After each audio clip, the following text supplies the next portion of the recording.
You don't know the power of sci-fi radio. This station is now the ultimate power in the universe. We would be honored if you would join us.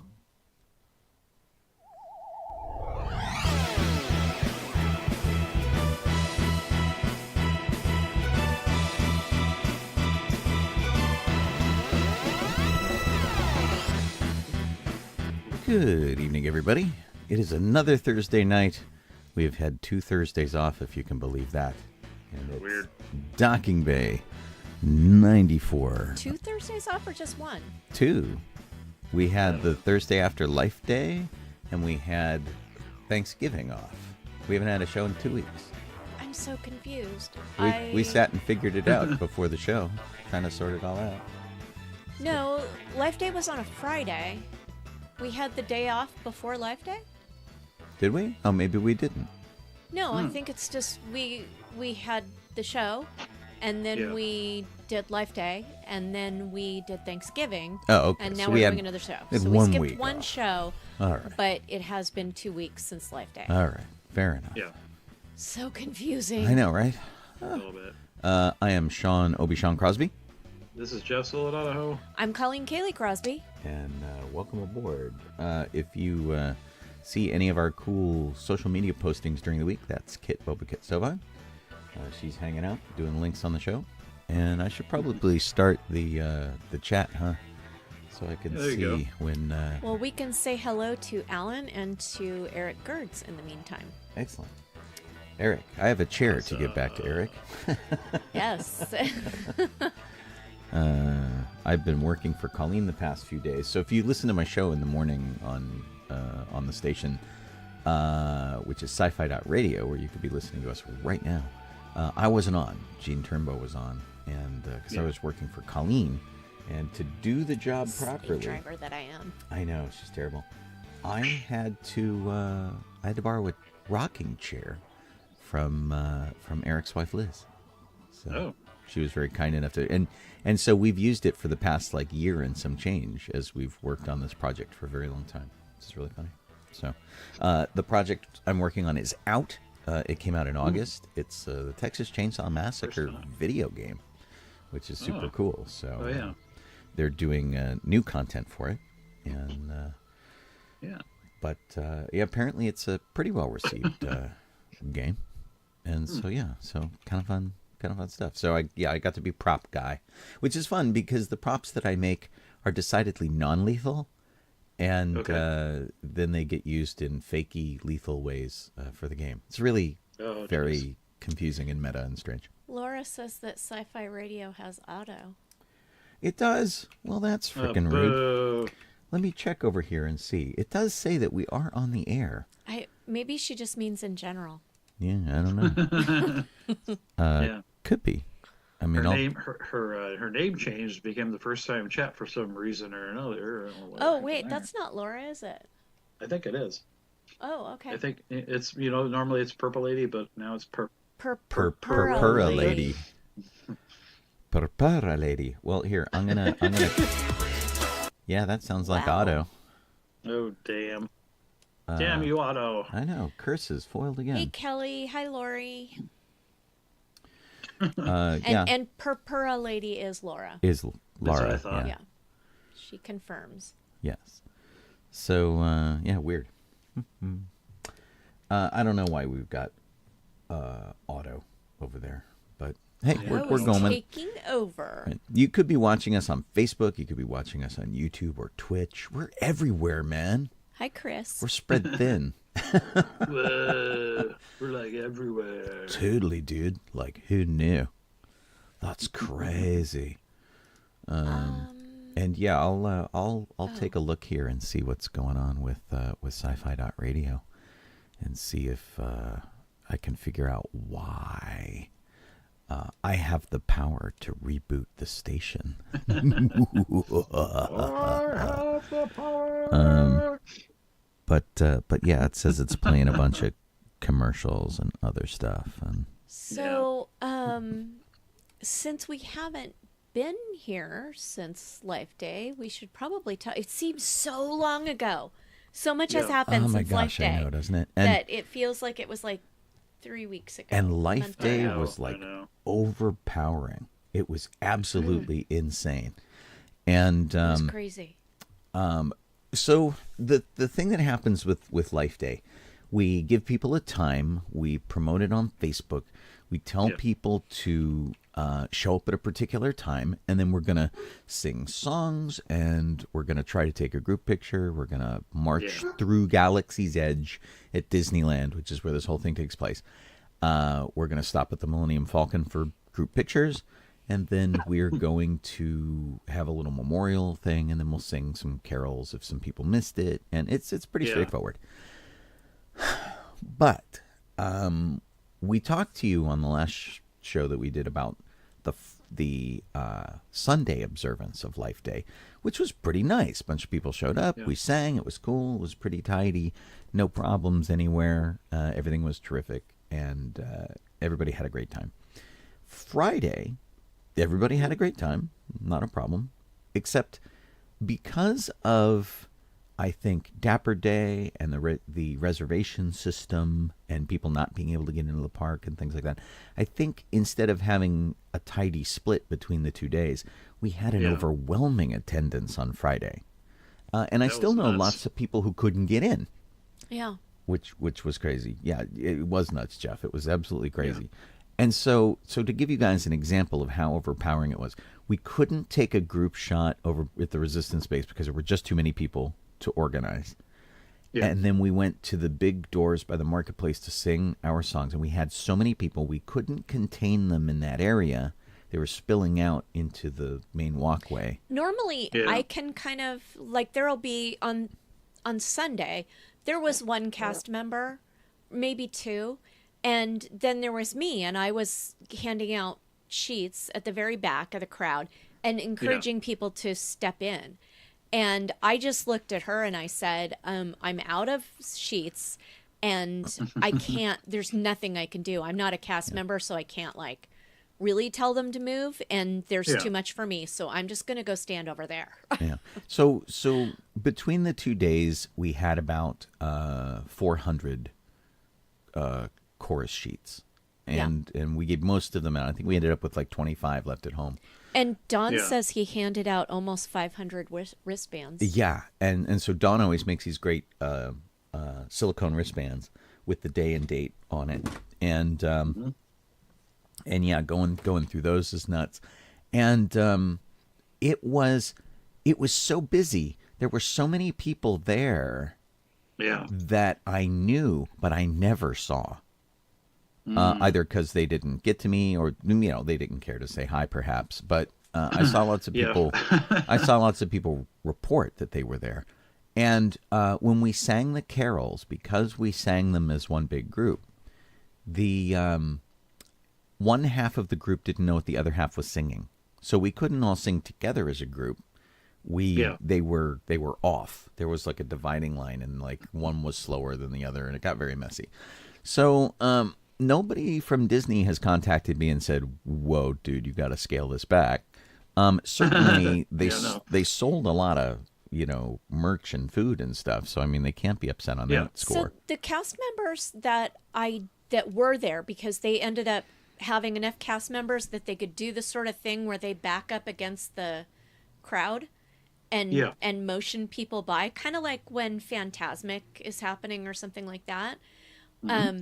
They were handling it all, and they were fine with it. I was freaked out. They were not freaked out at all. And there were a bunch of, they were like suit adjacent. I'm not sure whether they were suits or not. Yeah, but they were some sort of managerial. Yeah, thing, they were some sort of managerial. And they were all standing like, I don't know if my memory is correct, check it out. With clipboards and stuff. Yeah. So it was interesting. Yeah, and so none of the cast members said that it was a problem, and I've been back to Disneyland since then. Everybody said it was just fine, and so I'm going with that. But I feel just that for my own peace of mind, like maybe next year we'll have a plan in place to deal with a giant crowd like that. So if it turns out that we're gonna have let's call it 300 people, 400 people. We're gonna have something like that. I think I'm going to bring some kind of ticket, and so like I'll bring like 200 tickets in red and 200 tickets in green. And if you get a red ticket, you sing the first round of carols, and if you get a green ticket, you come back at the end and you sing carols there. And then we can break that up. And then everybody can still line up for the procession. Although the cast members were really jumpy this year. They're like, just start walking. And it's like, well, we're trying to let everybody line up because we have a lot of people on mobility scooters that we try to accommodate. And by just taking off, that causes a problem with those guys. Yeah.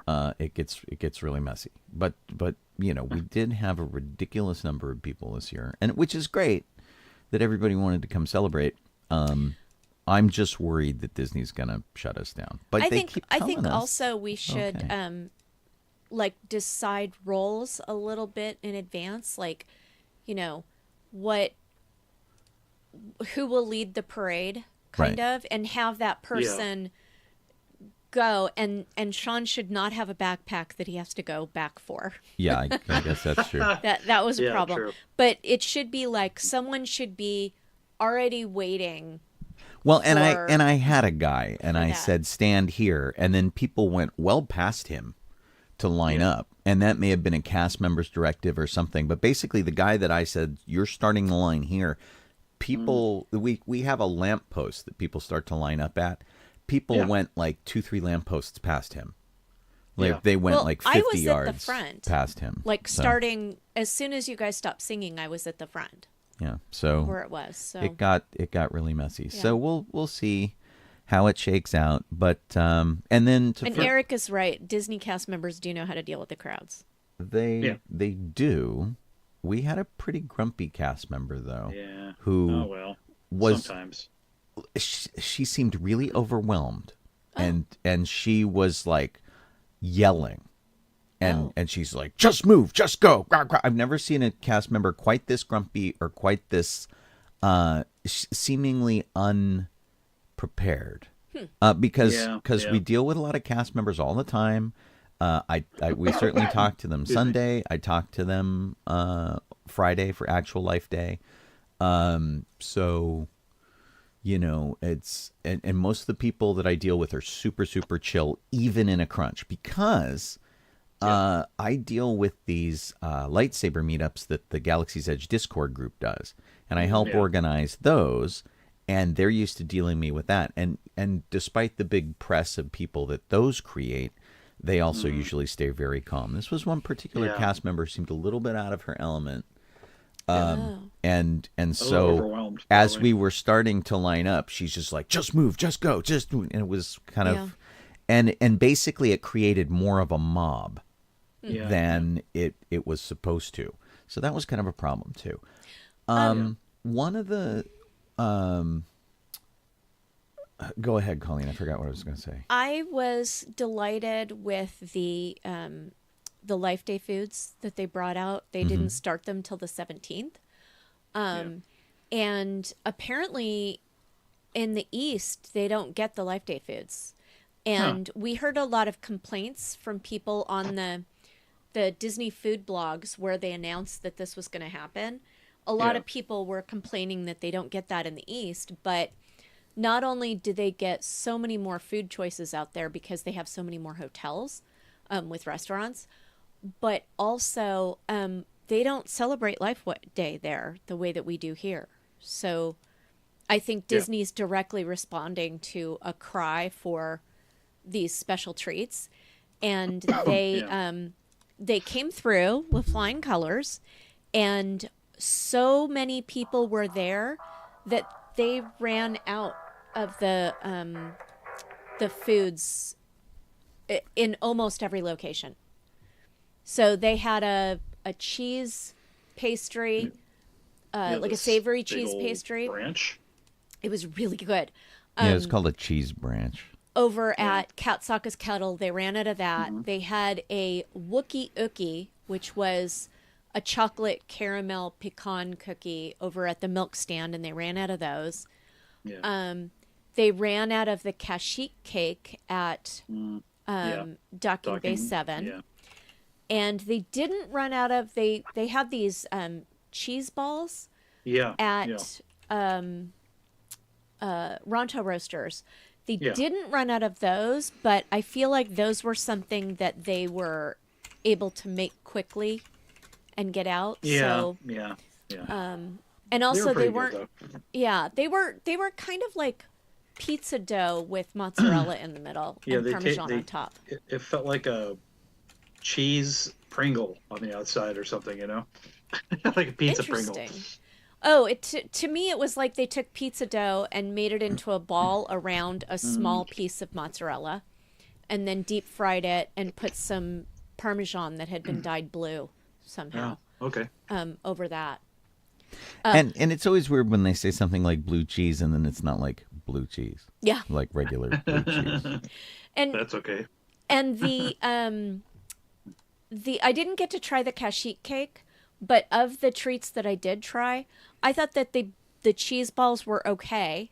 They were good, but like I would have gone back again and again to get the cheese branch and the Wookie. Those were really good. Well, next year. And we had sporks, which they also didn't get in the East, apparently. I'm hearing mixed things because Sean and I heard that there were 500 sporks in West and 500 in East. That was the pins. That was the pins, right? Yeah, that was the Life Day pin. Oh, I guess. Apparently, there were something like 1,500 pins. There were like 500 in Florida, 500 in California, and then like 500 on shopdisney.com or something. Oh, okay. And then they had the sporks here. I don't know whether they had them there or not, but but they were like a good quality spork. They were better than the other ones they've had. They in my opinion. They're a heavier duty. So the original sporks were just stamped metal. These are much heavier duty than those, and they have engraved Life Day. Writing on them, which is cool. And then they come in a nice velvet pouch, and they're much fancier than the other ones. They're like $10.99, I think. And then there was another piece of Disney merch. There were two things that I saw them online, couldn't find them in the park. Turns out they were only available at Shop Disney. One was a red hoodie with some really cute animation on it, and another one was a tank top with the same style of animation for Life Day. And honestly, I feel like Disney kind of missed it by only having it in Shop Disney. Yeah. Because I would have bought it if I were standing in front of it at the park, but it's easier to not buy it at Shop Disney. On the other hand, at Shop Disney, they can print them as needed. They very rarely do that though. Oh, really? Which that's sort of not their business model. Oh, they did it with another shirt that I had from there. Really? Yeah, the WandaVision shirt. Oh, because this has printing on 3 different surfaces. So it's silk screening, and they have a character on the pocket in front. They have a character up on the upper chest, and then they have stuff on the back. So this is it right here on Shop Disney, and it's pretty cute. But the complexity of this makes me think that they don't do that. And honestly, it looks like, are they sold out or are they not? No, it's for sale. It's on sale. Oh, it's on sale. I see. Yeah, and this sale is only today. Oh, really? Oh, Yeah. okay. So $50. $50 is pretty good. So it's got Vader down in front. It's got this Life Day parade on the back. I think they sold out of the tank top though, because I don't see it here. Now it's interesting that the Life Day parade has them with candles. Like weird. Chewie has an orb. Everyone else has a candle. Yeah. That's weird. But It's kind of strange. it's all right? the And then the Life Day Wookiees on the front original have orbs. original trilogy characters in the back. Yeah. So, That's pretty cool. anyway, it's cute, and but they really should have had some of those in the park. Yeah, I mean, we were there at Werup Drop, so we would have gotten them if we were there. And I'm fairly certain we would have bought these if we were standing in front of them. Yeah, and we Yeah. got sporks for a whole bunch of people that I have to probably alert them that they got them. And then that pin, this is the limited edition there it pin, is. which is still Yeah. available. Yeah. And Yeah, we got those. Sparrow got that. So yeah, so we got one of those. We thought that was pretty cool. Yeah. And so they went with this sort of It was- 50s style advertising art. It was disappointing that there were no orbs for sale. Everybody was asking, and so one of the biggest problems was that they got stuck with a lot of orbs last year because they didn't get here in time.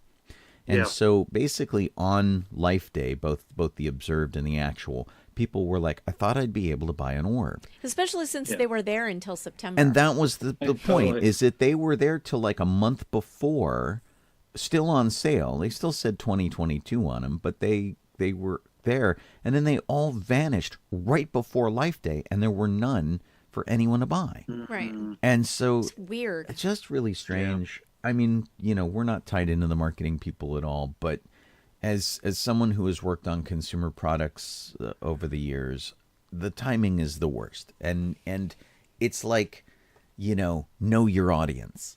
And they should have just hung on to them until Life Day. And then if they decided they didn't sell enough and there was still a bunch left over, then send them to Burlington Coat Factory or wherever they put them. Yeah. It's just kind of a bummer. And because so many people wanted them, I know some people who made some on site. They asked me how to make them out of Coke bottles, and they made some on site, and that was fine. But it was really kind of a bummer. But the majority, I think, of people had made their own and brought them in. Especially when we said, "Hey, there are no orbs for sale on the 12th." Gotcha. A lot of people sort of went, "Well, I better cover my butt and make their own." So, Yeah. but- I missed a chunk of the first set of carols because we ran to get on the darn Rise of Resistance, And then we it had took enough time. longer. Yeah. It took longer than it should have. Then we got there, okay, and we still got it, but made it around, of course, and got all of it for the second one. So Right. Yeah, no worries. that was when I decided that I needed to write another song, What song? Blue Harvest, for like Blue Christmas, but it's Blue Harvest. Oh, So right. The difficulty with doing more carols is one, we have to have lyric sheets for them. Yeah. And two, when you were talking about doing a song to the tune of Blue Christmas, I thought, oh yeah, fine, Yeah. whatever. And then I realized that I think I don't know anything but the chorus of Blue Christmas. Oh, yeah, It's not okay. like Rudolph the Red-Nosed Reindeer, which I know all of the music to, or Frosty the Snowman, which I know all of the music to. Like Blue Christmas, I don't know all the music to, and which is a thing. And so that's kind of like you could do one to Silver Bells, but you have to make sure everybody understands the music like off the bat, or else it won't work in a group singing environment. That's true. So so that was kind of interesting. Oh, dang it. But anyway, we had a good time and really knocked us out. We came home. We were super tired the next day. I was very glad that I didn't have to work the next day. Yeah, yeah, that was pretty good. But we Exactly. we did have a really good time. We will, of course, do it again. Yep. And this time it falls on a weekend, which means, like, do we do a weekday observed one for people during the week, or do we just do the weekend before and then the weekend it's on? Well, and And we don't even know what the magic keys are going to be or whatever. yeah, we do. they're already released what Magic Keys what the blackout days are for next November. Oh, really? And my level of pass is blocked out on November 17th next year. Okay. Yeah, and I've got the second from the bottom. Right. So anyway, it might behoove us to do the Saturday or Sunday before. Yeah, you'll notice that they changed the date of Dapper Day. Dapper Day to the first weekend in November, and that's why. Huh. Oh. Yeah, because no one could attend. Because they wanted to make it on a day when everybody's passes were good. Right. Yeah. Weird. So, and then Thanksgiving. How did everybody's Thanksgiving go? Yeah. Ours was great.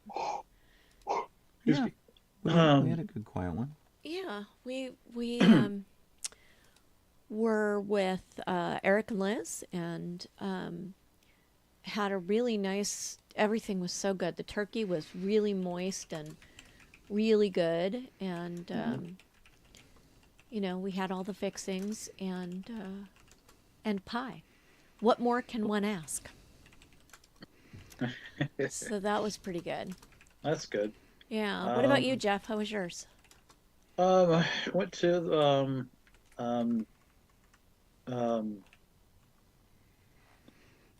oh God, I can't think of it. For some reason the city's eluding me, but to mother-in-law's house for Thanksgiving. Marietta, there we go. Good grief. Which not really Marietta. It's more like Marietta adjacent. It's like in the big high hill, mountainy, whatever behind Marietta. And it was fine. It was chilly. So slowly but surely got really, really cold. And Did you have a big Thanksgiving? Were there a lot of people? Yeah, I mean the kids, and kids and the ones that had significant others, and mother-in-law, sister-in-law, whatever, whatever, all that stuff. So it was a good number of people. So it was fun. Cool. Just meeting up, and we had like what was it? It was an ornament. It was a Christmas tree ornament Party? Gift exchange? So to speak, yeah. Like the elephant one, Yeah. where you can steal it or get another mystery package or whatever, So it was like that, but it was for an ornament. Huh. Yeah. Neat. The white elephant. That's what it's called. Yeah. So Kelly wants to know, Sean, if you can create a QR code that someone can scan so they can see the lyrics on their phone. Yeah, I was just trying to respond to her without blowing our audio back at everybody who's listening. So I was trying to turn off the sound. Yes, so we have the lyrics up on our website that you can download. I did hook some of those people up with those. I could do it with a QR code. It was just sort of easier for me to point them at the URL to do it. The difficulty with that is that if they download the PDF of the thing, which is meant to print out, they have to like scan around and zoom in and do all that kind of stuff. And if you download the text version of the file, you have to scroll up and down and find the songs that we're going to do. And so what happens is, because we've got like 6 or 7 songs that we do, usually I'll say, on the back of the sheet, upper right-hand corner, we're going to sing, Snowy the Tauntaun or whatever it is. And so it's easier for me to like sort of get everybody on the same page, quite literally, by saying, go to this part of the page. It was a little harder for some of the people who were trying to read them off their phones. Inevitably, they gave up in the middle of it, even though I had made arrangements so that people could do that. Phones are too small. It's kind of too much of a problem to do, and so some of the people who were trying to do that ended up just partnering up with somebody and using someone else's lyric sheet with them. Well, I can think of a way to do it that might help, so we'll talk about it later. Okay. Yeah. Ooh. It's got to be bigger than a phone Sweet. screen, though, because people were not happy with that. Okay. So let's see what else. We talked about Thanksgiving. Let's talk about after Thanksgiving, which was last Yeah. weekend. Jeff, you did Spark of Love? Yeah, different. Nothing. It was it. I mean, on the document it says with a question mark for ABC. It definitely is attached to ABC, but they weren't actually there because this was one of the ones. This was in Upland, Mm-hmm. and I'm guessing they were taking actual donations as Mm-hmm. well as toys, so money donations, Right. so that they can basically go out and buy all the toys, And for the just to kids. explain what this is really quick for people who might not know, Spark of Love usually does an event that we've done for years and years, which is called Stuff a Bus. And so, in conjunction with the ABC TV news stations in the Southern California area, so like Channel 7, I think is ABC out here, they let people drop donations off all day long. They start in their early morning news cycle, they go to their 6 o'clock news cycle, and people bring bicycles and dollhouses and like whatever, and companies like collect all of their toys together and they bring big donations, and they try to fill as many buses as possible, municipal city buses, and then they take all the toys to go be distributed to kids for Christmas. Yeah. And that's usually what we do, and we usually freeze our butts off pretty early in the morning Hmm. and stay pretty late at night when the sun's gone down, and are there as we're there to greet the people making donations, and we being the 501st Legion and the Rebel Legion and costume people. And so when they come to make donations, we say, hey, we take pictures, we do whatever. And then, of course, we're there for all the news bumpers that they do, and we're background for all of that. Mm-hmm. So that's what we normally do. And then this thing that you did, Jeff, like got rid of all of that kind of stuff. It was purely a donation stop, it sounds like. Um, well, this because this is the like one of the first. They do several of these around until they get to the main one, which normally is in Orange County. Uh-huh. It is not in Orange County this year. I believe it's in Ontario this year. Um, I have to look it up. I'm going to be doing that one Um, on the there's one in 9th or 8th, on the 8th.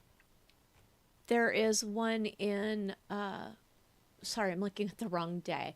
There Yeah, is a Stuff-A-Bus in Ontario on the 8th, yeah, and there's a that's the one. Stuff-A-Bus in Cerritos on the 15th. Yeah, so the main one is the one in Ontario on the 8th. That's basically you got all the fun, all the stuff Sean was talking about. Mm-hmm. The ones that usually occur before that, like the one I did. There's I believe they're doing more of them before that. That probably aren't on the list. That you saw, and these are just clearly donation setups, like money donations and whatnot, so they can go out and buy toys with all that money Uh-huh. that they're being donated, and all that gets brought via the firemen to the Stuff Bus, the main Stuff Bus in Ontario.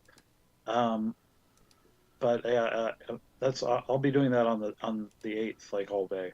I Oh, took the day off like I always do. I nice. Um, like those. I just hate that they're so far away these days. yeah. Yeah. Well, they've always been they've been in Orange County past number of years, but like I don't know. I'm not really in with why it's not there anymore. There's some sort of reasoning, and I don't really know exactly what that is. Hmm. So it's in Ontario this year. Um, where I was at was literally that we were standing on. There were four of us, and each of basically, and we were standing on four corners of an intersection, waving at people and stuff and getting Mm, them. And firemen were with us with boots, big rubber fireman boots, sure. and so they could take donations of money. And in the parking lot of this shopping center that was on one of the that was at this intersection is where they had the fire truck and everything, where they were taking other toy donations or whatever Right. there. So yeah, for about 2 hours, my arms were waving at people and stuff, and I got tired. Yeah. My arm was dead the next day, but and I actually accepted money twice because the firemen weren't there. Hmm. He's like right behind me talking, and I'm like, okay, grab it. I'm like, here, I just did your job. But Yeah. I like going, but this Ontario one is 65 miles and an hour and a half away. Yeah.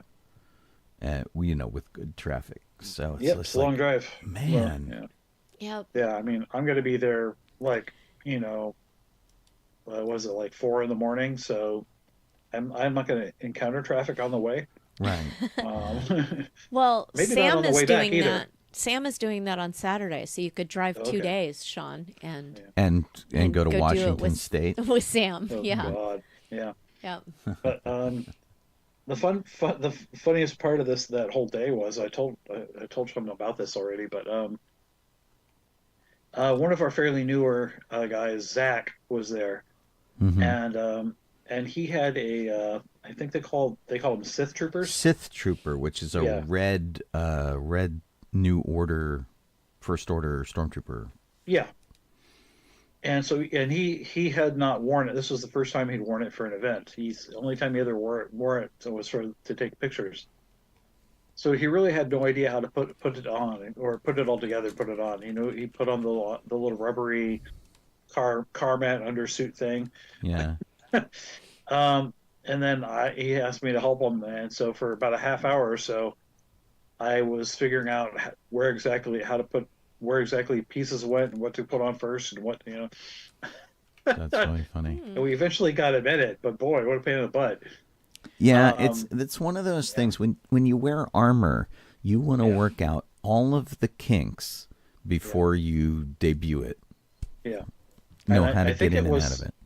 And I think someone had it before him, like sold it, like it was theirs and they sold it to him. I don't think it was made for him. No, as I understand it, if I recall correctly, because he told me when he bought it, Zach actually is a guy that we met at Life Day at Disneyland, and then he subsequently joined the Rebel Legion and the 501st. And so he bought it from the guy who apparently was the first one to get one accepted and approved by the 501st Legion. So it was a pre-approved costume. He bought it. It came from Germany, and it was made to fit a guy bigger than him. Yep. And it's fiberglass. Right. Most of these costumes are thermoformed ABS plastic, which is flexible and forgiving and easy to trim and all this kind of stuff. Not so much with this. This was actual fiberglass. It's more like a Corvette car body. It has very little give. You can't just trim it down.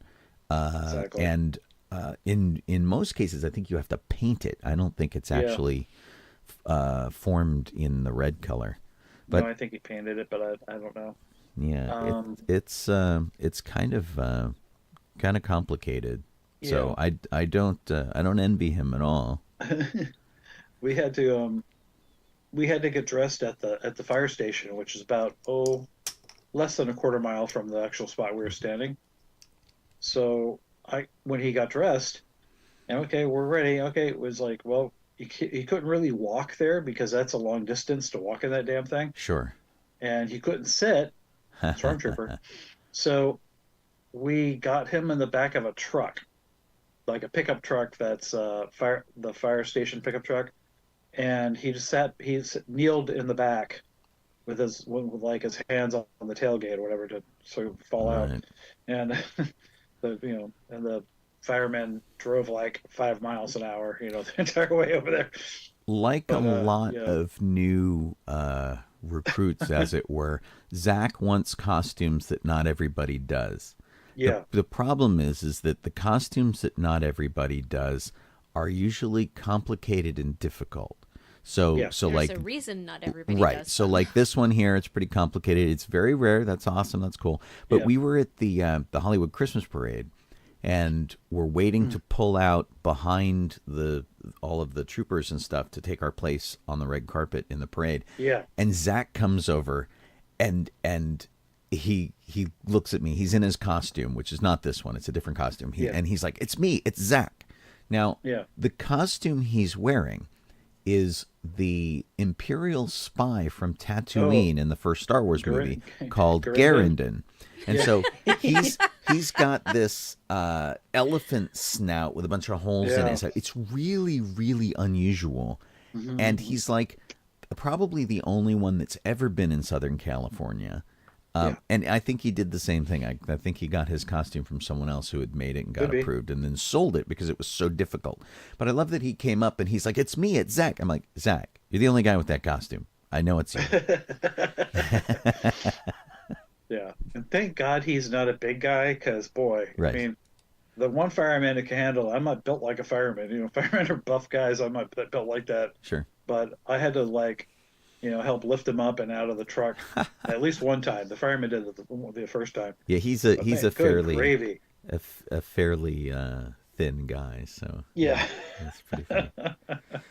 But anyway, I appreciate his enthusiasm, but he makes me laugh. Does make me laugh. Yeah. That's pretty cool. And then Sean and I went to LostCon. Yeah. Colleen more than me. Yeah. Well, I was there. We went on Friday, and then Sean was sick on Saturday and wasn't able to make it. Which I still kind of am, which is sort of a bummer. That's not good. Yeah.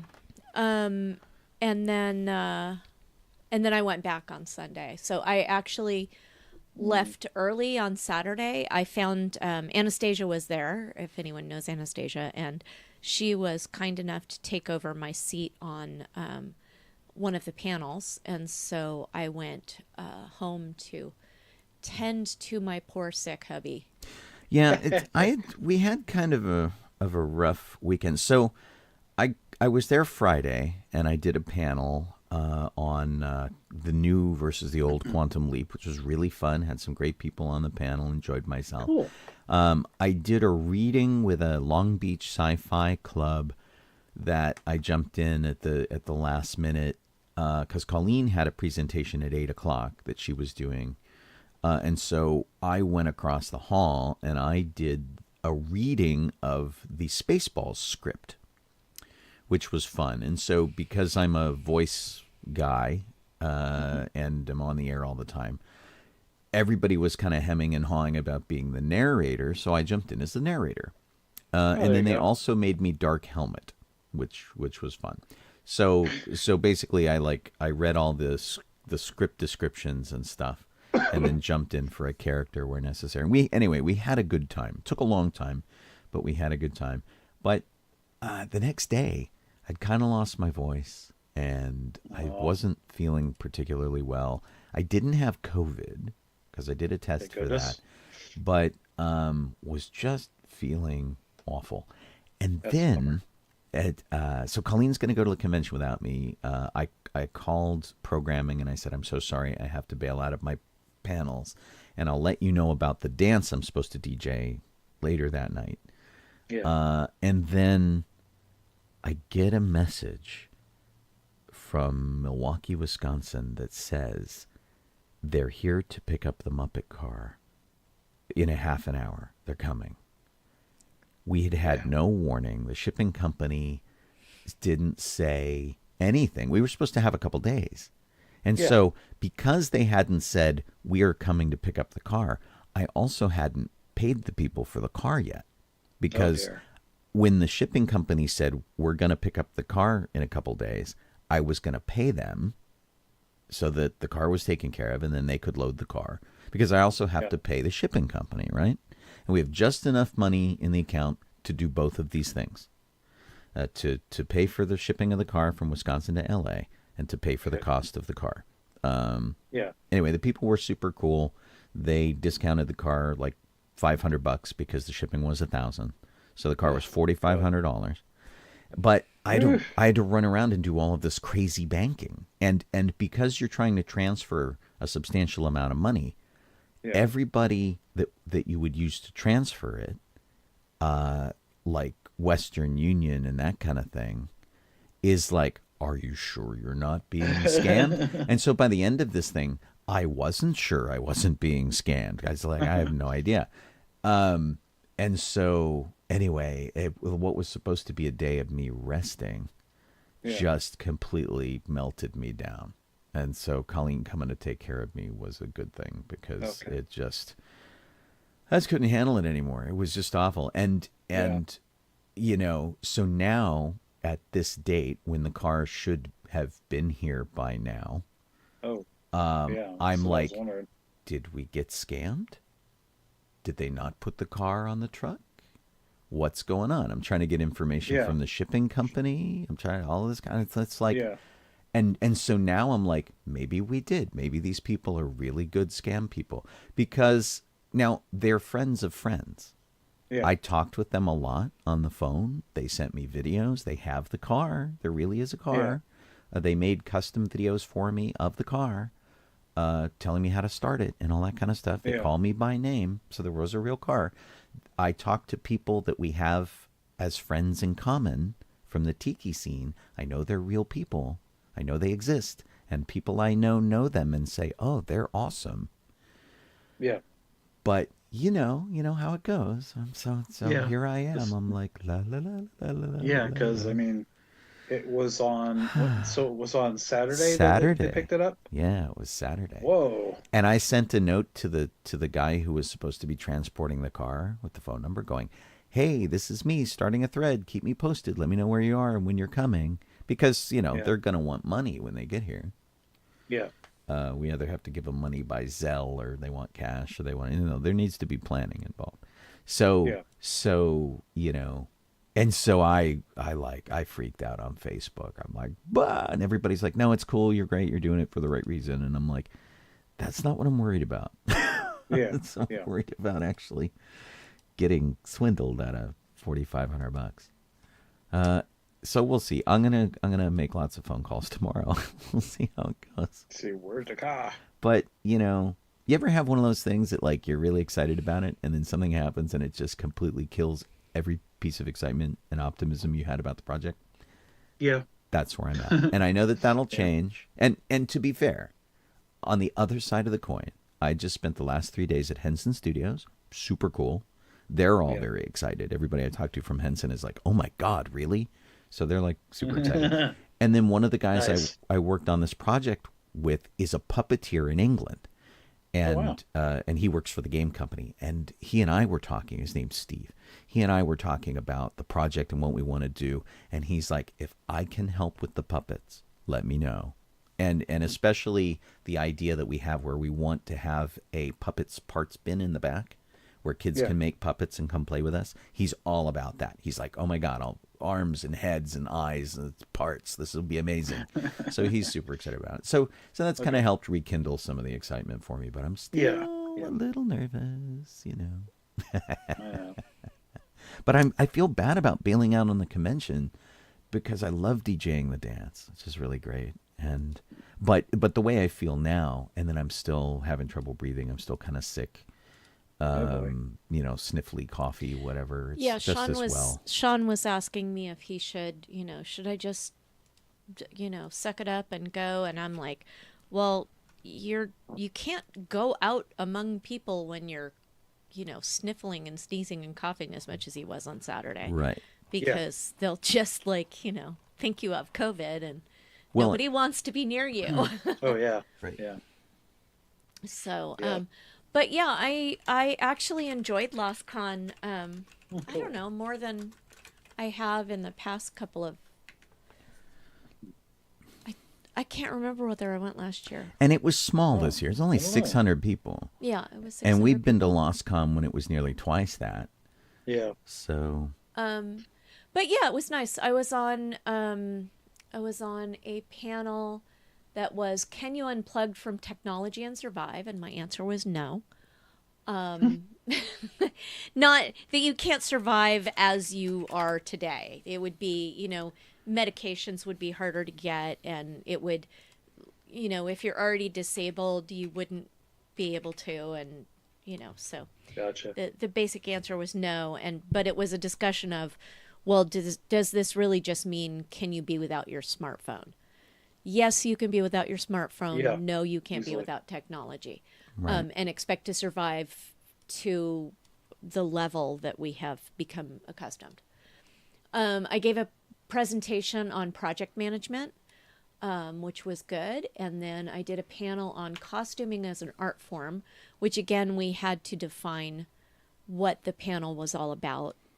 before we had the discussion about it. And sometimes that's the most complicated thing. It's like, what are we really covering? Yeah. And then the one that we had the most trouble with was movie magic from pre-production to post-production, because it is such a huge topic that that even though everybody on that panel, there were 5 people on the panel, and everybody was involved in some aspect of movie making behind the scenes, it was very difficult to get that all decided on what we were really talking about.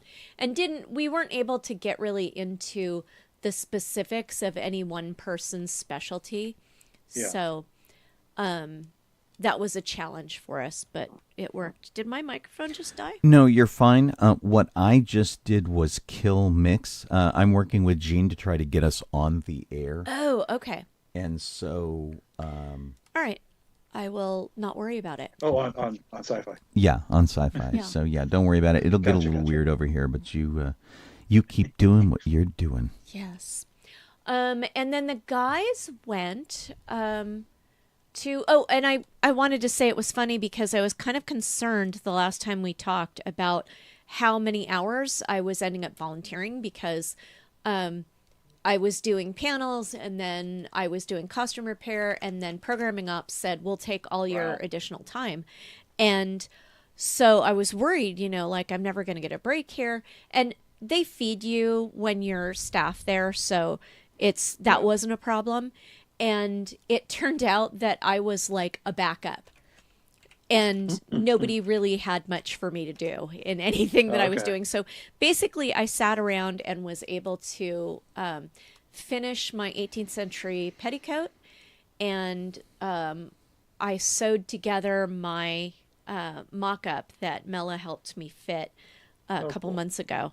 And so I finally got that done, and now I just have to figure out the sleeve placement, and then I'll be ready to sew my whole dress. Cool. The guys went to the Hollywood Christmas parade on Sunday.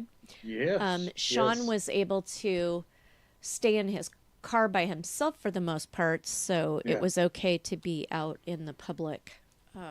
Yeah, I didn't. Even though he was still... I didn't do a lot of hanging around people too much. I mean, I was out and about, but definitely tried to keep myself at a respectful distance. And I didn't even go over and hang out with the 501st and all of that. I took one trip over there to make sure that Christina knew what was going on with her husband and stuff like that, and where we all were in the parade.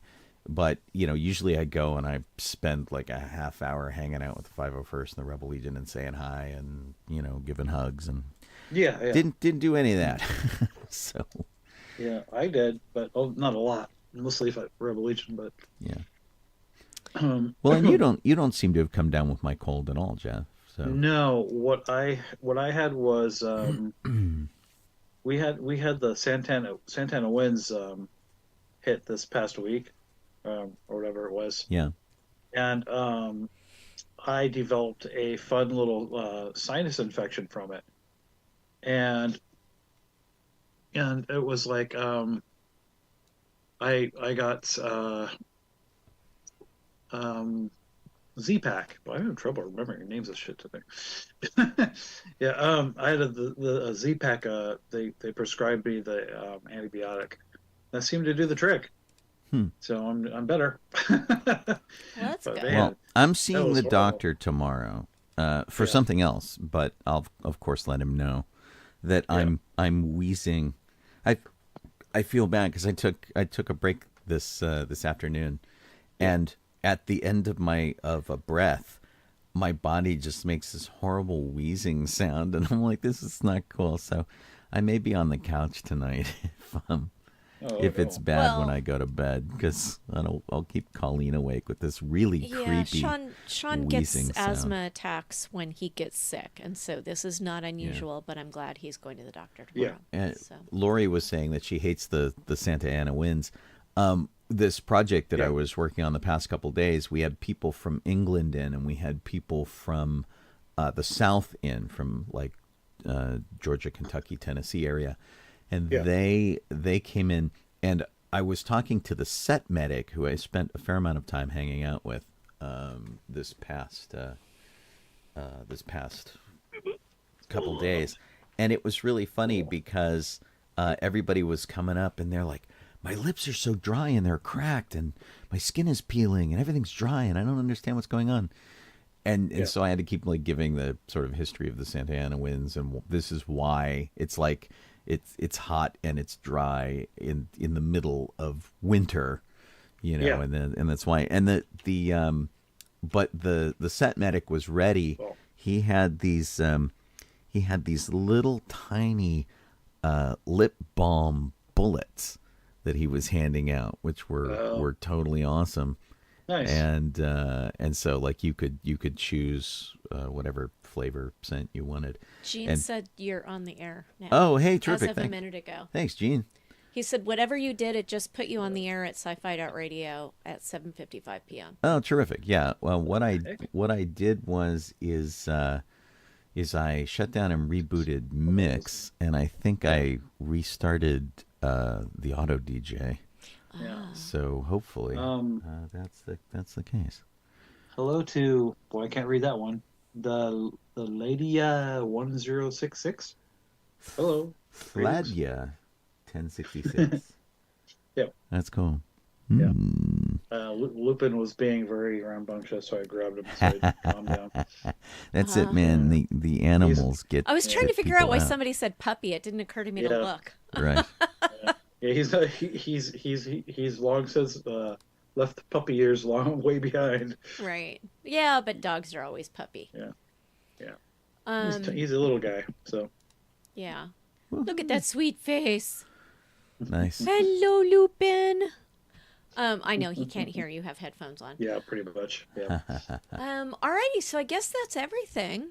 Was there anything else from this week? I don't think so. Now that we've talked for like an entire hour on all of the stuff that happened. Yeah. The traffic to the parade was horrendous. But yeah, other than that.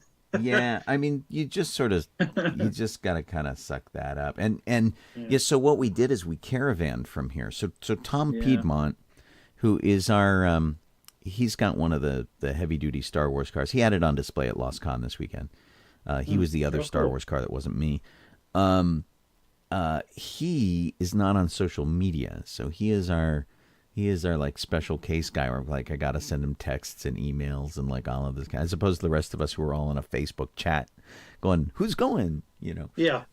So he came and met us, and then Jeff came and met up at our house. At about 1 o'clock, so we could get there by 2 o'clock. We got there exactly at 2 when they were really kicking in with the road closures. Yeah, geez, but it was like that last mile that was just brutal. Yeah. We basically were parked in front of the Jim Henson Studios on La Brea, and where like I was going to be the next day. I'm like, I got to come back here like first thing in the morning the next day. And so one of the problems of that area is that there's like a bus lane and a bunch of stuff, and there's a whole bunch of people who get far over to the right who don't want to be far over to the right. They think they're being clever and they're going to skip all the traffic and stuff. And they just make it difficult for the people who are exactly where they need to be, like us. Exactly. Yeah. Which was a real problem. So it's you know, those guys, man. Grr. Yeah. It was a matter of like them pulling in there, and one guy he a few of them did this, but one in particular, he was a Mercedes or something, I don't know. And he jutted out like he was going to hit us. Oh, I just kept looking. I kept driving, and I drove past him and stared at him. It was like, feel free, buddy. It was a Jaguar pulling out of the gas station, right? Not the gas station. Oh. No, this was somewhere else. This was further along. Oh, okay. There was a Maserati in front of me, and you know, he was getting mad because, you know, fast car, Maserati, whatever, he couldn't go anywhere. And I'm like, you're just on the wrong road, dude. Yeah. Get off La Brea. Yeah. People are pulling in front. I'm like you can't make a right turn up there. Yeah. It was that. Hollywood Boulevard's close to you, pal. I'll jump in here and let you guys know that you are finally, I guess, listening to sci-fi.radio, sci-fi for your Wi-Fi. 24/7, we have nerd-related music from movies and video games and funny stuff like Weird Al and all that kind of stuff. So if you need something to listen to and you want to avoid Whamageddon, which starts tomorrow, listen to all the Wham Christmas songs you want today. But tomorrow you're out of luck. We are a Whamageddon-free zone on sci-fi.radio. We will not play it. I'm sure that Sean won't do this, but I was like, I was going to do this. Oh, I think maybe I shouldn't say it. I think it's pretty funny. No, Colleen had the idea that I should play like every other Wham song except Last Christmas, which is the one. Me up. Go. And I guess, is there a similar game to All I Want for Christmas Is You? You get... They've got a Little Drummer Boy one. Oh, a Little Drummer Boy one. Yeah. Well, wow, really? I usually only... I like Little Drummer Boy. So. I usually only play the Bing Crosby, David Bowie Little Drummer Boy, which by the way, just from a history standpoint, 1977... that aired today for the first time. That little drummer boy. We'll have to listen to that. And David Bowie, who didn't want to sing the Little Drummer Boy, got special lyrics written for him for that. That's why that song is so cool. Is he went, I don't want to sing that. That's a stupid song. And so they went, well, we'll write something else for you. And so they wrote something else really quick for him, and he learned it and he did it.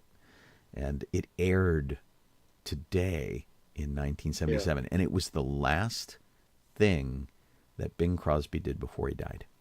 It was like the last production I think that he was in before he passed away. Wow. In like a month, just a couple of weeks. Anyway, so there you go. I said you were listening to Sci-Fi.radio, but you were also watching us on Facebook or Twitch or on YouTube. Any of those things are cool. We shoot them up to Restream and beam them everywhere. Why? Because we don't care. We're not like, trying to get a bajillion listeners on one spot. We're just glad you tune in at all. So thanks for being here. Thanks to Kit for doing our documents and stuff. Excuse me. I am Sean Obi-Shawn Crosby. It's just a Donoho. I'm Colleen Kaylee Crosby. And thanks. And to everybody over on the chat. Hi, everybody on the chat. Yeah. Everybody's talking about Jeff's dog. Yeah. All right. Yeah. Rosie popped in, and because I can't remember, I could never remember how old he is, and she said just 13. So there you go. Yeah. Jeff, Star Wars history. Oh my gosh. Hit it. Yeah. Okay. Beep, beep, beep, beep. Okay. Pardon me. Born on November 29th, 1925, was Ray West. And if you don't know him, he was the sound editor for New Hope, not just a New Hope, but and he I believe he also did he did Star Trek and too, yeah. Smokey the Bandit, and good Lord, how many other things. So yeah. Wow. A lot of sound editing. Good he did some interesting stuff I've never heard of, like Adventures in Dinosaur City. That sounds fun. My golly, he worked on Cujo. Nice. So Flowers in the Attic, Crawl Space. He did a lot of horror movies. Oh, and Transylvania 65000. Oh, well, there you go. So it's kind of like an almost horror movie. Nice. November 30th, 1940, that's when Graham Campbell was born. He actually did some voices for the cartoon show Droids, which was basically came out at the same time as the Ewoks cartoon. It was aimed at a slightly older audience, thank goodness. The Ewoks is really kind of insipid. Oh, boy. Ewoks thing was just bizarre. The cartoon was bizarre. Yeah. And then of course he worked on a bunch of other, not a huge amount, like about 28 things. So he was in Captain Power, which was the Miles space, Williamson, whoever that is. That was the space action series that let you interact with toys that you bought with the TV screen, which was kind of cool. Yeah. So not bad. Which like had the bad guy that looked like Locutus the Borg, you know. Right. So yeah. That's pretty funny. The next one we have is November 24th, 1948. John Alvin was born. He's an illustrator. And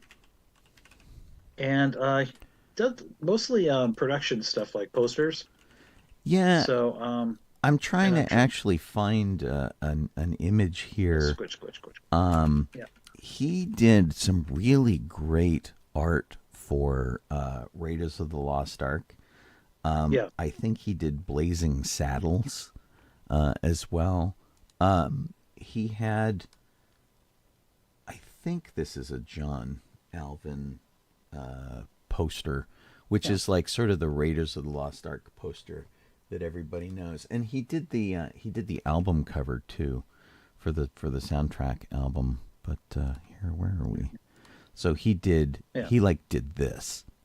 And I think, and I could be wrong about this, I think he worked with Drew Struzan on what they call the circus poster. Probably. Of Star Wars. And so like Alvin did the hardware and Drew Struzan did the portraits. And but we always hear about Drew Struzan. We almost never hear about John Alvin. And he's a super talented guy. Oh, totally. Yeah. The last one on the list is November 22nd, 1966, and this one was one I didn't know about. Michael Kenneth Williams. He was originally cast as Dryden Voss for Solo, and then I guess it was recast because I believe, because he passed away in 2021 recently. So, but I think that was after Solo, obviously. But But I didn't know, and I mean, I like this guy. I've seen in a ton of movies. You know, he was a really prolific actor. Yeah. Good God, yeah, geez, 109 credits. But the thing that would have been really interesting is that he's black. Yeah. And which would have put a very different spin on the character. Yeah. Totally. So, I wonder why. Maybe he just sort of bailed out. Yeah, I don't know. Because he wasn't doing very well. Solo came out in 2019, right? Yeah. I think so. I mean, he did a lot of projects after that. Yeah. I don't know. So, I mean, when I look on, of course, his IMDb, it doesn't show Solo because he was not. Well, because he was cast, but not. Yeah, he wasn't filmed, I guess. I don't think they filmed with it. He was just cast at first. Right. There's an article that says his role was cut amid the reshoots. Yeah. And so, but I mean, we did have Dryden Voss in the movie, right? Yeah. That's weird. I mean, Dryden Voss was was Vision, Yeah. Anyway, he what he said when he left, he said, "I don't think that me not being in Star Wars is final. I left with a very good taste in my mouth about the whole family. I hope that I left a good taste in their mouth. They're a great group of people, the Lucas family." And so they were hoping that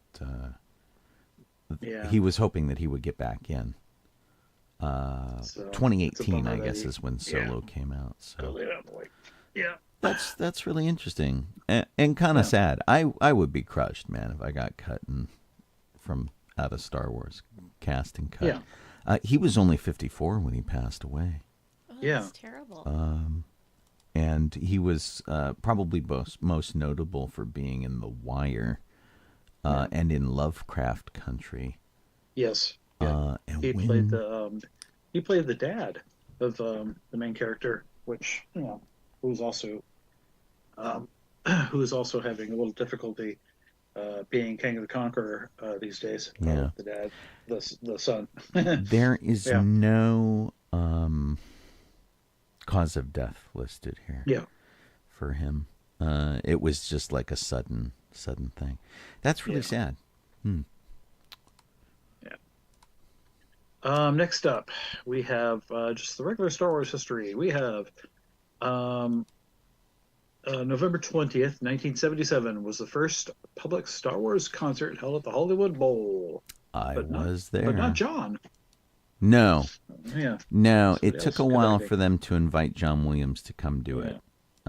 Hey, that was another poster that Yeah. Alvin did. Was the Star Wars concert poster? I think. Oh, see? With R2 and 3PO is like a two-man band. Yeah. Yeah, it's. I don't know why. I don't think John Williams was doing that much public conducting. I think it took him a Yes. while because when John Williams got tapped to take over for Arthur Fiedler for the Boston Yeah. Pops, I think that softened him up a lot. But yeah, Oh, the okay. first Star Wars concert was amazing because I didn't remember ever hearing about film music being performed live like that. Yeah. When they did it, and it was like kind of a cool. And if, in my case, that may have been the first time I ever went to the Hollywood Bowl, too. Yeah. At age 10. So yeah, interesting. The Hollywood Bowl holds Well, but 17,000 people, and it was packed, yeah. as you would imagine a Star Wars thing to be. True. November 17th, 1978. We've already talked about what we did at Disneyland, but here's what inspired it all. The holiday special aired on CBS. And the very next day, Saturday Night Then, Live. Carrie so Fisher. Saturday Night Live was Carrie Fisher on Saturday Night Live. Yeah. Yeah, that's really funny. Speaking of the holiday special documentary is coming soon. I have been trying to get us tickets for this because I would love to have gone. And so they're showing it at like the Alamo Draft House and a bunch of other things. They premiered it at South by Southwest. Oh. And it's an entire documentary that Adam F. Goldberg from the Goldbergs and the latest Muppet series has been producing. Mm-hmm. And it's just about how the holiday special got made. And here in LA, the screenings they were doing, they were going to have everybody there talking about it. This would have been really great. Jeremy Coons and Steve Kozak are directing it. And it's... People say that you don't have to be a Star Wars fan to enjoy this documentary. Just because it's like one of those things that's kind of really crazy. And the director of Fanboys, Kyle Newman, is also a producer of it. And Adam F. Goldberg wrote Fanboys with Ernie Klein, who wrote Ready Player One.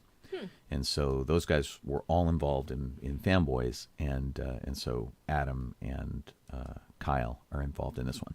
It looks really fun. Being giant fans of this thing, I would very much have loved to have seen it in person, but it's coming to pay-per-view, I think, or streaming somewhere. Mm-hmm. I'm sure Amazon's going to make you pay for it. And I think it's December 5th, digital and Blu-ray on December 5th. Yeah. So it's soon. And, so if you saw the original... Best Buy ships it by December 6th. What's that? Best Buy ships it by December 6th. Oh, okay. Cool. This is obviously something we need to see. We'll do a review of it. We're giant fans. And, yeah, one of the things that's really interesting is that, like, everybody wanted a piece of Star Wars. And if they cover the other things, too, like what's his name? The Richard Pryor had a show, and he did a Star Wars cantina thing. There was a big musical variety show number with Chris Christopherson and the Osmonds on the Donnie and Marie show. All sorts of really interesting stuff. Everybody wanted a piece of Star Wars. And because that was the climate, the holiday special became this big variety show, which is not what anybody wanted, least of all George. Oh. So I hope they explain that whole sort of slide into oblivion that the holiday special took. Yeah, because like of what was going on. The atmosphere that it started in that caused it. And the people they assigned to write it, like, Bruce Valanche was a comedy writer. Of course he's going to write comedy. And he was a variety show writer. Yeah. So, of course you're going to get that. It looks pretty cool. I'm excited to see it. Pablo Hidalgo put out an article on StarWars.com on Life Day that explains the origins of Life Day. So if you want to know about that, go to StarWars.com, and it is StarWars.com/news/Life-Day-Origins. Yeah. But you should probably just go to StarWars.com and do a search for Life Day. It's pretty interesting. I don't know if Pablo was there, but his wife Kristen, whom I know pretty well, was at Life Day at Disney with a couple other Lucas people. Oh. Didn't come say hi because she posted a picture and there was like nobody there, and I'm like, oh man, you missed us by like a day, and she's like, no, we were there. Oh. And I'm like, well, thanks for saying hi. That would have been. What's with the credits? Nice. I don't remember the credits for some reason now. Well, because what's happening is I lowered Jeff's volume when he left because he was talking to the dog. Right. And when I went to raise the volume again, I apparently hit the credits button. Ooh, boy. So there you go. Yeah. Yeah, he had an accident in here on the floor, so I had to go and take care of that. Oh, no. That's no fun. Yeah. They talk in this article about Disney doing stuff, but they don't mention us. Yeah, not a dang thing about the holiday special or about us doing the Life Day. Nothing. Like it all just magically came to be one day at Disneyland. Right. Taika Waititi says that his Star Wars film will piss people off. I mean, honestly... Taika Waititi says that about everything because he says, I piss people off, therefore my stuff will piss people off. Yeah. Whatever. Peter Mayhew was honored at the Space Cowboy Ball, which was about astronauts, I believe. Or am I conflating things? Space Cowboy Ball? It was... where's the part where it says where it was? It was the New World Space Conference. Oh, okay. And did they say where it was? The Earthlight Foundation.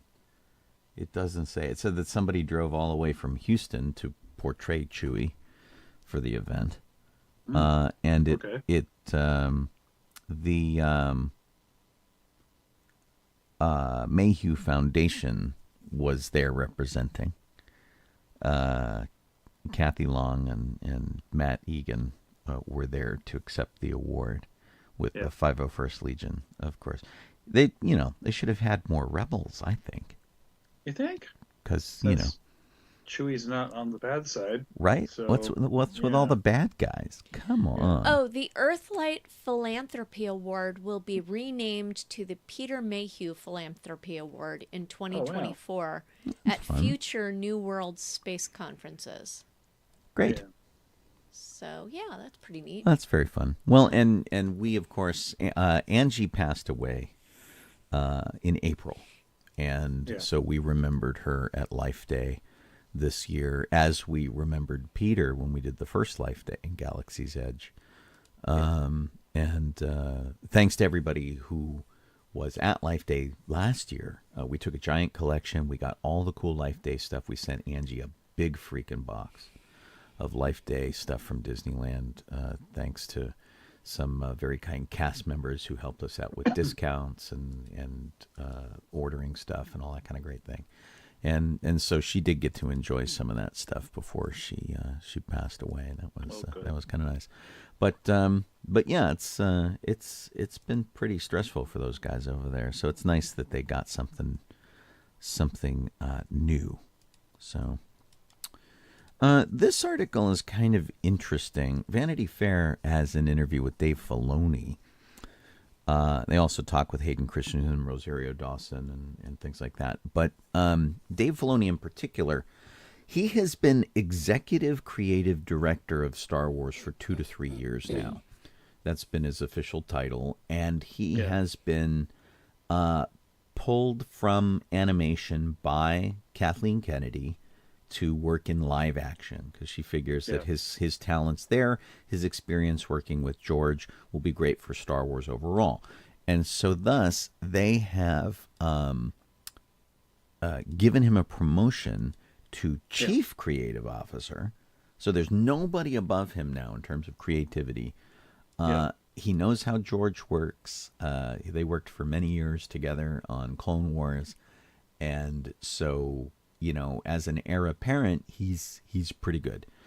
I think this is going to be really interesting because there's a lot of Kennedy haters out there who refuse to acknowledge that she keeps hiring really good people like Jon Favreau and Furuyama, who's been doing some really good direction, and Dave Filoni, you know, bringing him out of things. And so now that he's in charge of the creative side of things, I'm hoping two things are going to happen. One, I hope the haters will just step back and realize that Kennedy's just running the business side of things and not doing the creative stuff that Dave Filoni has been doing all along. And secondly, I hope Dave Filoni can handle the, you know, hate spotlight that is probably inevitably going to be set He's on not going to get him. as much as Kathleen Kennedy does. No, because he's not a woman. But if there's something he does that they don't like, they're going to roast him. Because they did that to George. Everybody loved George, but the minute he did something people didn't like, they fried him. So, you know, I hope he's up for that. Dave's a real unassuming kind of guy. He's like kind of quiet and he's really nice. He loves dealing with fans. But, you know, he hasn't had a lot of hate lately. And there's the possibility of that if they come out with like another book of Boba Fett or something that people really, you know, bitch and whine and piss and moan about. They're gonna attack him. So our next article, which is also about Dave Filoni, shows us how bad superhero hype is. Oh no! For two reasons. The first one is that they say that Filoni, who was recently appointed to Chief Commercial Officer of Commercial Lucasfilm, officer? that's what it says. He's going to handle all the toy ads. Right on. Yeah, so that's pretty much it. Yeah, you know. But also, the headline is Star Wars Dave Filoni addresses the future of Ray Stevens' Ahsoka character. He didn't. No. Vanity Fair said, how are you going to handle the character of Baylan Skoll after Stevenson passed away? And Dave Filoni said, obviously there's a story there. We're in a wait-and-see pattern at this point. Right. So it is exactly a non-story. The article doesn't even live up to its headline and gets his title wrong. And it says, are they getting a second season? To which the answer is, we don't know because they haven't officially confirmed one. So basically, they're just writing to hear the sound of their own typing. Yeah. And to drag people to their site with big headlines. Yeah. While we're talking about Baylan Skoll, interestingly, and Don, if he's still over there, Don has already done this. But I have had a lot of people lately come up and tell me I should do this costume. I'm reluctant to do it because I am not a very big guy. And Baylan Skoll was just like freaking huge. But I can kind of see it. You know, he's a aging bearded dude. So I'm like, yeah, okay. So I'm giving it some thought, and that was kind of interesting. And you know, orange lightsabers are cool. But I don't know. I'll give it that. But Don did a really great job at it. Oh, good. And he, you know, he's not too much taller than I am. So, plus he's done all the hard work. I can learn from him. Yeah. That's Okay. Your mom says we're cute, Colleen. Oh. Aw. She does. She says we are so cute. In the chat, she says you guys are so cute. Daisy Ridley says the new Star Wars film, it's not what I expected. but she also made very vague references, and like the things that she said about her parentage in the what do we call the 3 movies? The sequel trilogy. The sequel trilogy. Yeah. She kept saying, "Oh, we've given enough hints. You should have been able to figure out who my parents were all along." Now, I Yeah, no. trust this article because it does come from Variety. Okay. But if it were any other reporting site, I don't trust Daisy Ridley on this. Right, I get that. But so she swears in this article. And if I had seen this on any other site, I would have gone, no, they're making this up. They're putting words in her mouth or whatever. But because it's Variety, I do trust them. But she says she was S-ing herself before she went on stage at Celebration and how nervous she was. And things. I'm like, wow, okay, it's kind of crazy. But, you know, as long as she is legitimately excited about it, if she's telling true on that, I'm okay with it. And of course, she's heard the outline. She's heard the story. She hasn't read a script. There isn't one. There's a lot of details that are missing. But based on the, you know, point A to point Z, this is the story we want to tell in the movie. She's excited by that, then I'm good with it. I feel personally, just so that you know that my opinion is worth nothing, I think the last 3 sequel movies are the weakest of all the 9 movies. I think they could have had more story cohesion where they all like blended together a little better and told one common story. And my favorite one is the middle one, with which a lot of people don't like, which is the Last Jedi. I actually like Luke's character arc. I think the performances are really good. I know a lot of people give it grief, but that's my favorite of the last 3 movies. So, but that said, I really enjoyed Daisy Ridley as Rey, and if she's excited about it, like legitimately so, and not just like I'm happy to have a job, exactly.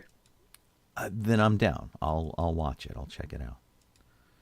And I think Daisy Ridley, there are a lot of people who are casting her in movies. It's not like she's hurting for work. Of course you'll watch it. It's a Star Wars movie. Yeah. But anything that she says about her characters or anything like that being something that's expected or not expected, that's what I don't trust. Right. Yeah. We also have an update on Merle, Sabine's Lothcat that we see in Ahsoka. And basically Dave Filoni said, well, maybe she left the door cracked, or maybe he can get out through the ductwork, and maybe there are other Lothcats around. He's not the only one. Maybe the cat has a sensor on his collar that lets him in and out. He also said there could probably be a whole documentary on what happens to the Lothcat. Yes, but it's not a domestic cat. It is a wild cat that lives with Sabine that she likes and feeds. Right, it's like a feral cat that has been adopted by He's Sabine. an opportunist and probably a bit of a pain in the butt. Like many of us. Right. Like Chopper. All right, moving on to Wah, theme wah. parks. Disneyland. A lamppost fell in Main Street and whacked somebody in the head, sending them to the hospital. A couple of somebodies. So well, one person went to the hospital. yeah, but a couple people got hurt. A couple people got hurt. Somebody got bandaged by paramedics, but there was only one person who was sent to the hospital. So there's at the foot of Disneyland by the train station, there's a dedication plaque, and there is a flagpole where they do a flag retreat and they raise the American flag every day. In that rondel where there are benches and gardens and things, they have some light supports that are for show lighting. They light up the flags, they light up the parades when they go by, things like that. That's one of the things that fell. So this was not one of the original flagpoles that was put in the 50s. But basically what happened is water got into it and it corroded the main pipe support for this lamppost. And it gave way and it fell over with its heavy show lights up on top of it. It's it's one of those things that happens, which is kind of a bummer. Well, And at least it means they'll go back and look at all the others and make sure they're not rusting. So yeah, and so I'm glad nobody was super seriously hurt. And of course it's a lamppost that no one was likely to lean on. It was in a flower bed. But it also was a post that they have been working around recently to put in all the Christmas flowers and stuff, because they put in all the rhododendrons and stuff and whatnot for Christmas. And so they've been working around them recently, probably changing the lights up in terms of holiday lighting. And the Santa Ana winds that we have been talking about earlier in the show, they can gust up to like 60 miles an hour. And they were really heavy that week in Orange County. Yeah. So it's kind of crazy. But anyway, so because of that, they took a lot of their show lighting down. They're checking out the other lampposts. They'll make sure everything is safe and cool.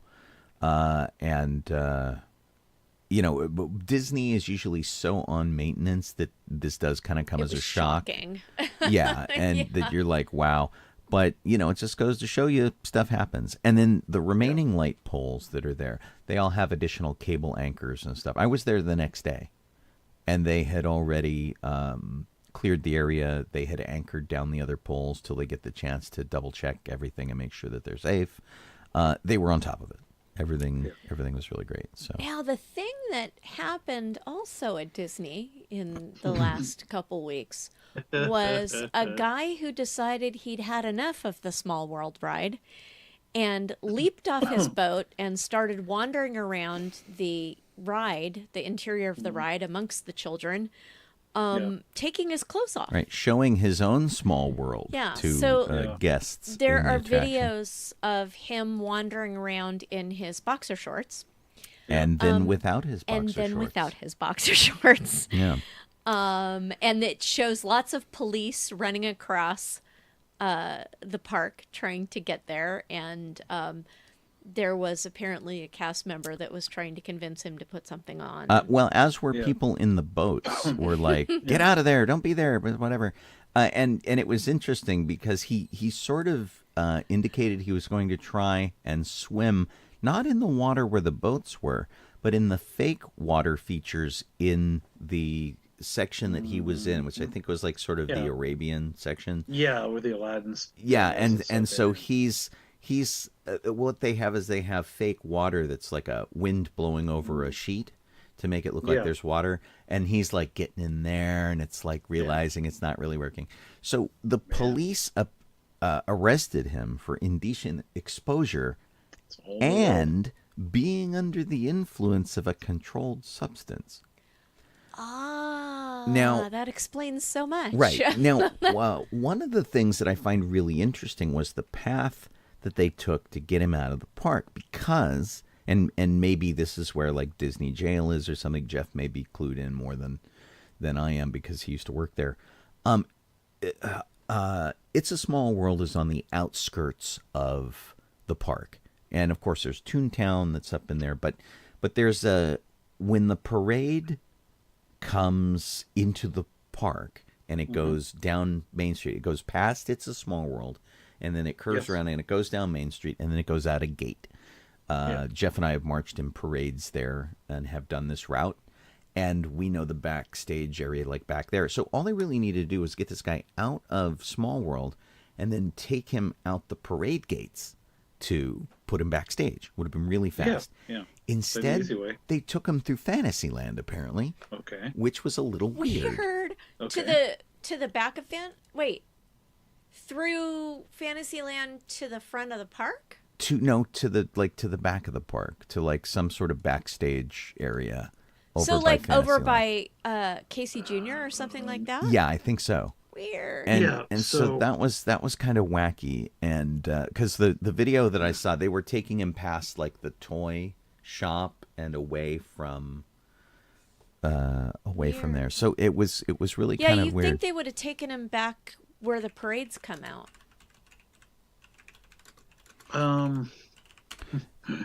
I'm not sure why they were taking that route. That's odd. So let's see. Here's It sort of takes you. It sort of takes you backstage through Fantasyland to like, if I can remember right. It's been I don't know how many freaking years. It takes you closer to Main Street, I guess, in a way.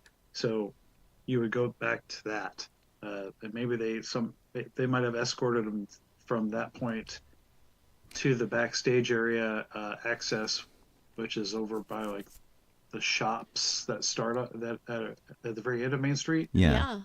They could have taken that back route. I'm finding but a it lot. would make more sense to take them across if they're going to security. He'd have to go across Main Street and behind like Plaza Inn and stuff. I'm finding a lot of articles that are all about 3 days old, and none of them are saying what drugs he may have been on. There are lots and lots of pictures, many uncomfortable. They are. Oh no, ones. They're carrying him like very uncomfortably. Yeah. I mean, well, what do you do? I mean, it's They so each took a limb. Yeah. Kit's talking about a gate that's over by Small World. Yeah, you can take that gate. It takes you across to the back area. Here's a Yahoo to video. another gate. I'll run this in the background for you guys who are joining us on video. But Oh boy.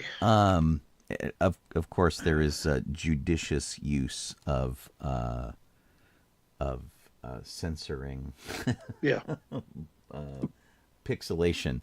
But There he is. I mean, so he's got a little bit of a Weird Al vibe, to be honest. Oh, there you go. But by the time he got out of the ride into the front court, he lost his little panties there, and they gave him quite the perp walk. Out. Well, it's not even a walk. They're carrying him by his ankles it and looks his like shoulders. they grabbed some bags to cover him. Yeah. What's this guy? I don't want that It's guy. probably easier to go the route that they did than the other route. Probably. It'd be a little shorter, the route that they took, but they would have to still go back on stage and back off stage a few times before they got him back to where security would be, and to get him out of the park. Yeah. And cast members were yelling at him. They're like, "Please stop! Please get back in the boat! Don't sit down, put your clothes on." All of that kind of stuff. I'm picturing the song from Whole new world. Guys and Dolls. Yeah, sit down, you're rocking the boat. Sit down, you're rocking the boat. Yeah, geez. So if you are excited by all of these happenings at Disney, and you're local to Southern California, You too could be naked on It's a Small World. Well, no, you could witness it. Because you'll get taken out of the park if you're naked on Small World. You want to witness it. SoCal tickets are back at Disneyland. They're doing the 3-day for the spring, I believe. It's the tickets are as low as $75 $70. Words. Guillermo del Toro. $75 per person per day from January 2nd through June 2nd. If you buy how many days? 3 days? I think it's 3 days. Okay. They say Because 75, I think, is lower. It was 85 last time they did this. But is this also tiered pricing, and it depends which days you go? Or, I think so. Or what? I believe so. So Colleen and I are having a discussion about this because, of course, I have a high-end pass because I go frequently. I try to go once a week, and I need the parking. And I think I added up like 55 visits worth of parking was the exact cost of the pass that we bought, which was like basically it's what, $35 now. So $35 times 55 was like about the cost of the pass. And but Colleen was thinking that maybe she would not get a pass and she would buy one of these 3-day tickets and just go when she wanted to. Yeah. Because sometimes the tickets are good when the lower end passes aren't. Yeah. Yeah. This is they're not on sale until December 5th, so we don't actually know. Yeah. They are as low as 75 per person per day. Yeah, and that's but the it's catch. one park, so you can't do park hopping, and they are weekend only tickets. Really? Wow. Yeah. Really? It says That's That's weird. bizarre. 3-day, one park per day weekend ticket. Wow. Tickets are as low as $75 per person per day. So Damn. I said, remember I said that my parking basically cost what the pass did. It was $1,650, which is exactly the cost of the high-end pass now. So it Wow. was like basically I just paid for parking. With the price increase, it's almost $2,000 if I made that many visits to Disneyland in a year. It's $1,925. So I mean, it's just nuts. Yeah, And- prices at Disney are out of control. And one of the things that's really messing things up too is just sort of the corporate attitude. Bob Iger has recently been talking about how, we got to spend money to make money and all this kind of stuff, and he's still talking about retiring in 2026, I think, and he says he's really excited to be back, but honestly, I feel like a lot of people who are working for Disney right now are less excited to have him back. I mean, they think he's better than Bob Chapek, who was the last guy. Yeah.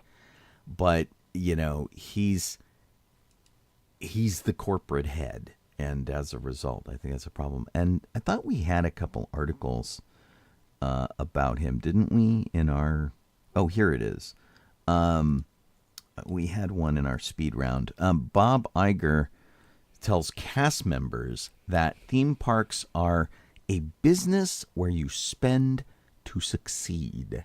And so he had a town hall meeting with cast members, and they want to build all sorts of stuff at the park, and because new things bring new people in, and so they're going to spend like $60 billion in parks and resorts over 10 years, it says. Yeah. And so, and they're going to raise that by raising the prices. right, they plan to spend $17 billion Exactly. Jeez. over 10 years at Walt Disney World, bringing 13,000 new jobs to Walt Disney World. Yeah. There's a lot they can do to Disneyland, which, will require a bunch of money. And I will say, and I think I mentioned this to Jeff in our chat that we normally do, I will say that as I look for jobs with Disney, because, I can't keep buying passes here. They keep raising the prices. So I keep looking for jobs there, see if I can find something like jobs that I have nearly had in the past. As they look for character lookalikes, people to play princesses and Oh, whatnot. you'd make a great princess. Wouldn't I be great? I'm going, Anna, man. I want to be Anna. Totally. So Matches. the job pay starts at $20 an hour now. That's like the base pay, which is $5 to $7 higher than I've seen it in the last couple years. So since we came back from COVID. So, I mean, it does kind of sound like they're, maybe paying their employees finally something closer to what they're worth. Hopefully.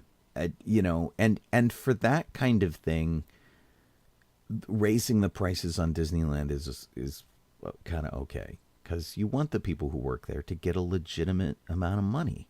You don't want them to be hosed. Yeah. But then there's a lot of stuff too where you just look at them and it's like, I think they just raise prices just to raise prices. Yeah. I know that inflation's wacky, but some of the some of the decisions to do it have been kind of nuts. Well, back when I left when I was working there, I left in 1993. I think I was only making like $11 and something an hour. What year? That's 93. 93. Yeah, I think it was something like that. Yeah. $11 and something an hour as a lead. Pay. Like not a regular hourly, but Right. Pay is really weird for jobs. So in 1992, I was working for Mattel. I took the job at $25 an hour, which I thought was really good pay. And for us, it was terrific. It was, at that time, period in time, was great. And then I found out the company that I was working for, which was a temp agency, was charging Mattel $55 an hour for me. Yeah. So they get a huge take. They got more money for me working than I got for me working. Yep. And that was not cool. Yeah. That was like really kind of nuts. So, yeah. It's yeah. it I kind don't of know how much union got for me. So yeah, and that was the thing that I it was a big lesson to learn about corporate America. Yeah, at Disney, it doesn't matter where you work, you will be in some form of union. Yeah. There's a union for every job, different unions for every job.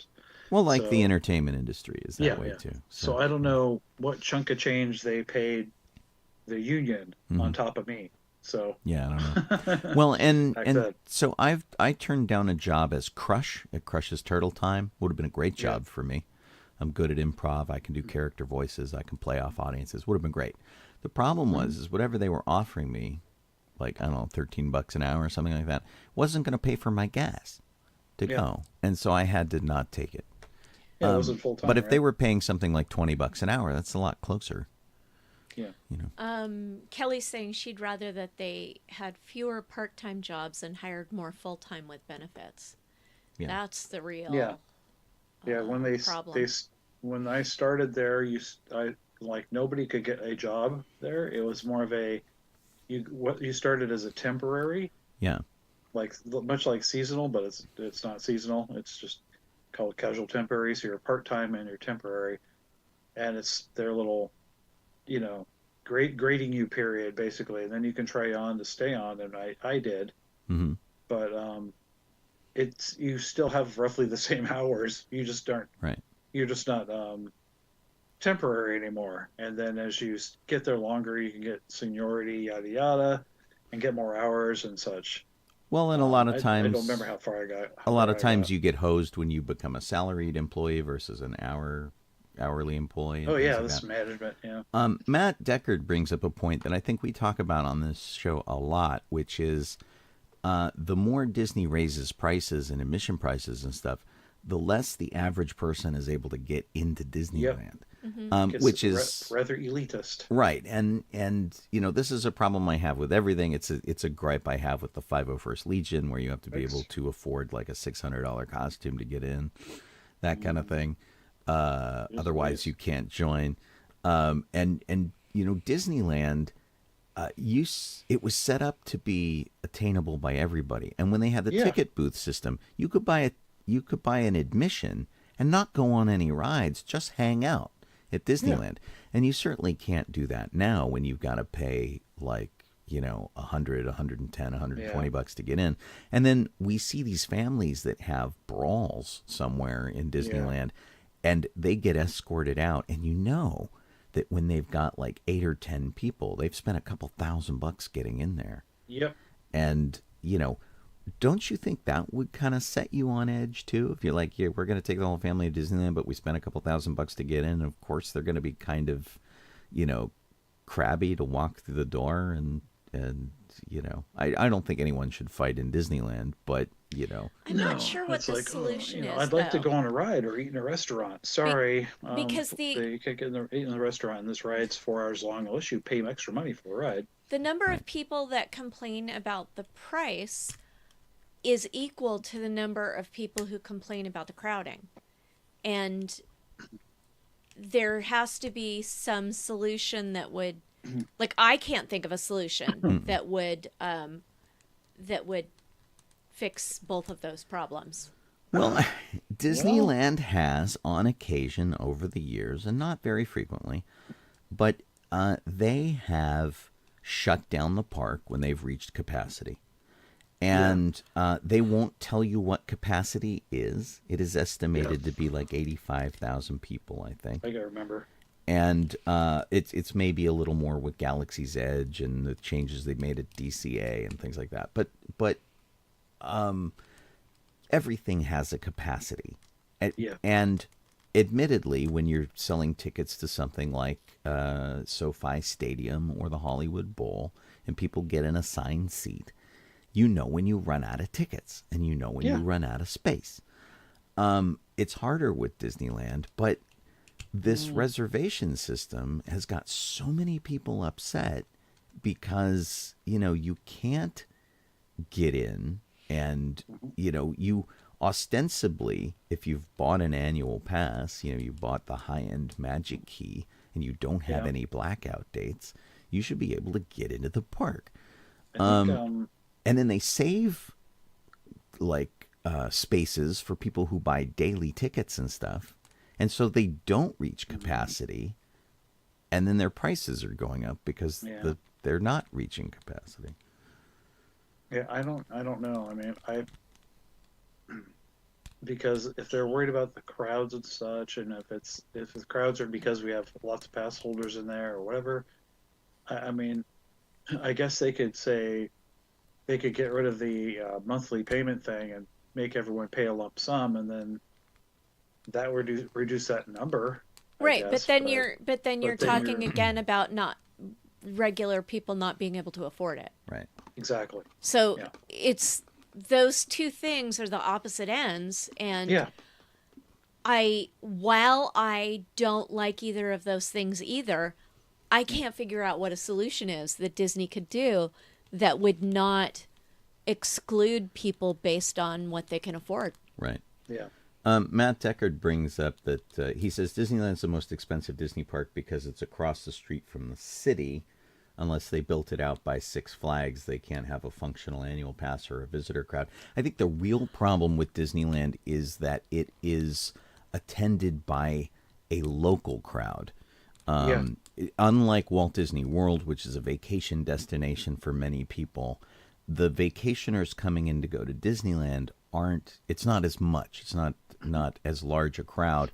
And the majority of people who go to Disneyland are all local people. They treat it like the park that Walt intended it to be, which was a place to hang out for parents to be entertained as well as kids.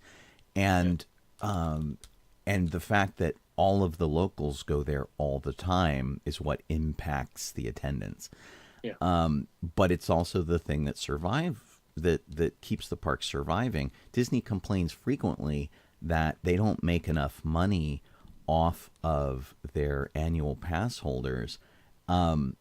Just taking myself as an example, when I go, I buy like maybe one meal there. I might get some snacks. I'll buy an occasional souvenir, usually something Star Wars related because that's my thing.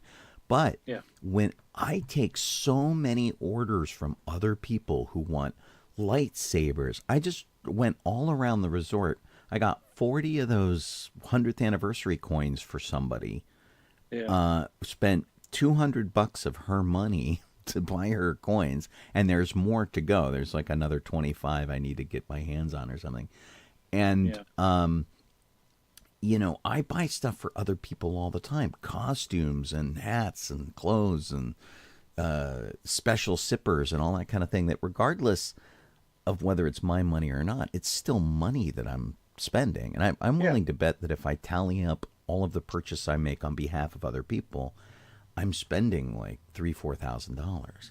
Yeah. And, I see so many people who are locals coming out of there with new lightsabers, new droids, spirit jerseys, whatever the current Halloween stuff is or the Christmas stuff is. People are buying stuff.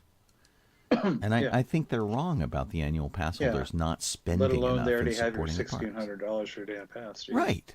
Exactly. Yeah. But so they figure, and in my case, I feel like I have to go that many times to get my money's worth out of it. Exactly. And Kelly brings up the point that she pays a lot of money to not even go on rides. She goes and hangs out because she likes the environment. But most of the annual pass holders That's what we do too. aren't impacting the rides. You know, we go on them once in a while because we're like, oh yeah, that could be fun. We got a little time, let's go do it. Yeah. But the people who have magic keys, they hang around, they buy crap. It's like, I would imagine that Disney has all of those numbers more than we do. Yeah. So They They got to do. figure something out And because we don't there's know. a problem. We don't Yeah. know exactly what's going on there. And of course, it costs them a lot of money to run the thing. And I'm sure that being landlocked into Anaheim costs them a certain amount of money Oh, totally. and whatnot. But we had another article about a potential expansion. We talked about it before too, but I know in our thing that we had another article that, oh, here it is. It says Disney has enough room to build another park, which I think we were talking about the Toy Kind of. Story lot. Yeah, this is the same thing. It looks like the Toy Story lot thing expansion that we were talking about, where they're going to have to find other places to park people, but they could then connect it by monorail. And I mean, I believe they own all the land that's behind where Melody Land used to be. There's a big area there. mhm. They could easily put something there, big structure there, or something. So there's not really an issue. Yeah. Josh But DeMauro says knows? specifically, we have enough room to build another Disneyland if we choose to do that. And I'm pretty sure they're talking about that whole Toy Story lot area that is a big pretty empty big. space that they just put cars. Yeah. So we'll see. It's interesting how much of a love-hate relationship people are having with the Disney parks these days. And I know a lot of people who like hit a wall, they get burned like one too many times and they lose their loyalty and they're like, I'm out. Yeah. I mean, for me, it's just the price mostly. You know? Matt Deckard says, "Please stream to YouTube." You know think what, Matt? do. We are. Look up DB94. I'll post the link for you to YouTube, but we do indeed stream to YouTube. It's on our page, and it's under the live section. If you go to our page, and I will post a link in the chat directly just for you right now.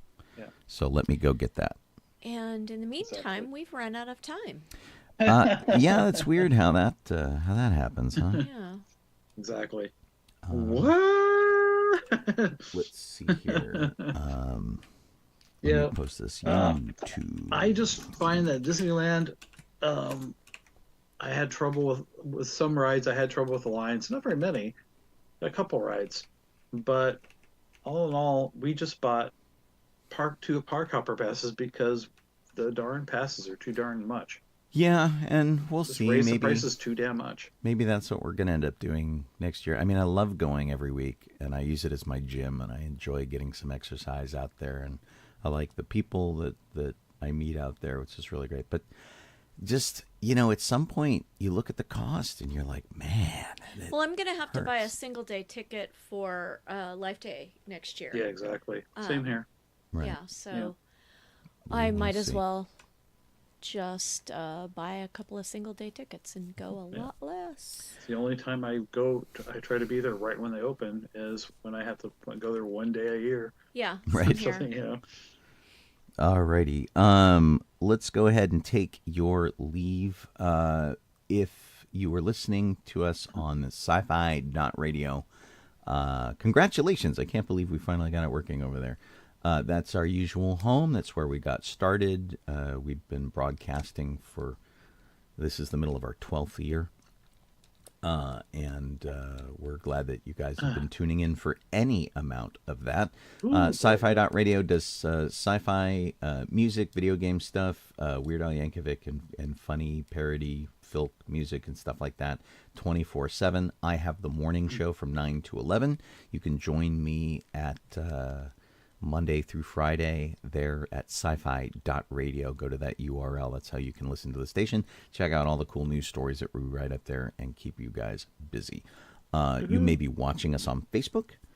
You can see us on YouTube, which is a great place to point people at for a replay of the show, remember that it's under the live tab. You may look at our channel and see only like 2 shows or something. Everything else is under the live tab because we do stream it live over there as well as we do Twitch. So if you are watching us on any of those things, if there is a way to like or subscribe or any of those things, please do. We do appreciate your viewing, and we like to know that you were there, and that's how we know that that you showed up. To everybody over in the chat, thanks for your input and your company. And for Kit for posting all of our links and keeping our show document together. We're very grateful for that, too. I'm Colleen Kaylee Crosby. This is Jeff Donoho. I am Sean Obi-Shawn Crosby. As always, may the force be with you. Let's actually give the credits here for you guys. Where are the credits? These are the proper credits. There you go. Season 12, episode 22. It's crazy. And we will see you guys on video next week.